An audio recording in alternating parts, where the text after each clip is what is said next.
Welcome back. It's time for a Tri-State Office Finisher tweet of the day. This is from NHL alumni.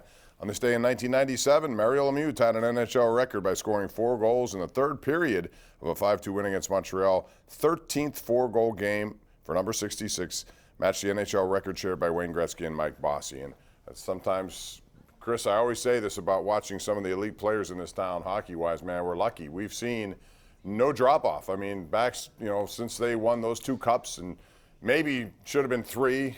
The David Volek situation messed that up, but you've seen all these great players come through here, and right after Lemieux and Yager and Francis and all those guys, Crosby's here, and then Malkin's here, and then you put Letang in there. We've been very spoiled, I think, as hockey fans.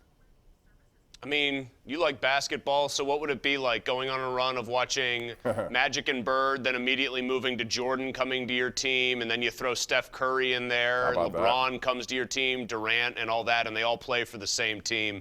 It's been pretty ridiculous. Bob, do you know what this is? It's not me making the loser symbol or anything. This would be my curveball grip. Can I throw you a curveball real quick right now before we get to the phones? What did you make of, I don't know if you saw this, we talked about it on the show today because I happened to notice it and I mentioned it in passing to Andrew in the breaks and his eyes kind of shot up, and you know he's well connected. He had never heard this. This Mike Singletary profile in The Athletic, where Mike Singletary indicates that he was the guy who nixed a deal between the Niners and the Steelers about a decade ago, or right around, I think 2010 is his timeline, that would have sent Roethlisberger to San Francisco. I found that to be absolutely wild. And yet people I've talked to since said that the reporter who did the story is a very reputable guy who wouldn't have just printed a claim like that without following it up. That was eye-opening stuff to me, and very much, if it's true, what would have been and what could have been for both franchises had something like that actually gone down.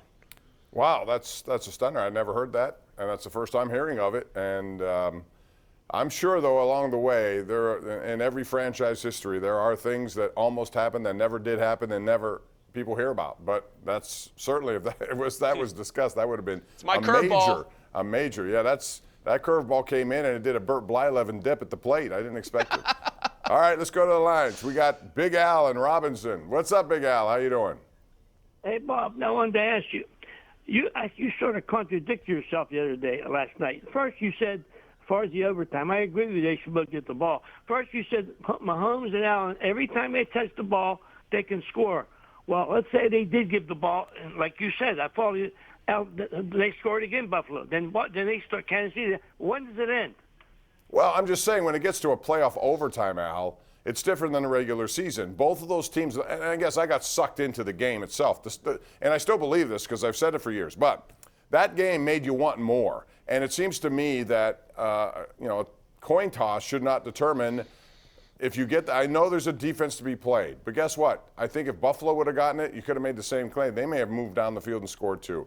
I just wanted to see more of it, and I think it's a much more equitable way of going. Only in the playoffs, though, Chris. I wouldn't endorse this regular season just because I think it's fine, and you don't see too many of these situations.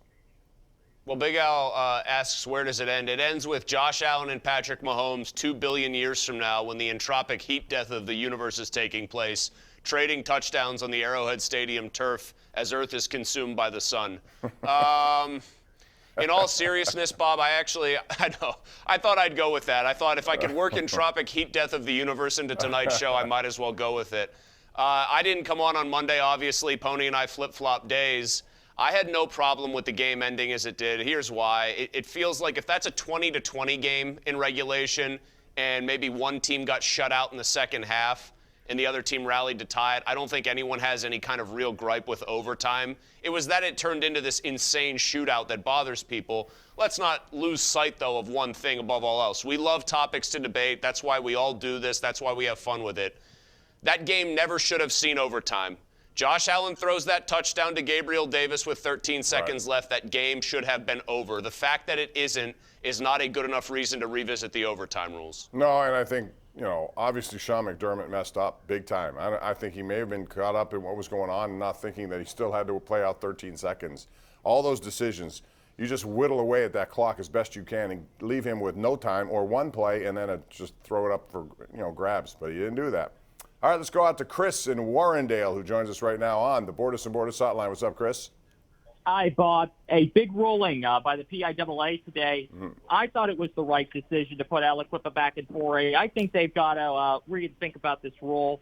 I thought Aliquippa brought up good points in terms of budget size and injury.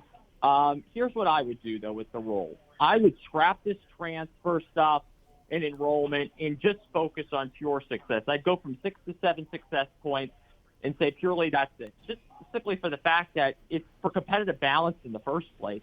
So let's just focus on success points. What do you think? Well, first of all, I think it's the right decision that they didn't go to 5A. And if they had gone there, I wish they would have beat everyone by 30 points just to send a little message back. But Aliquippa has been playing up for the last how many years?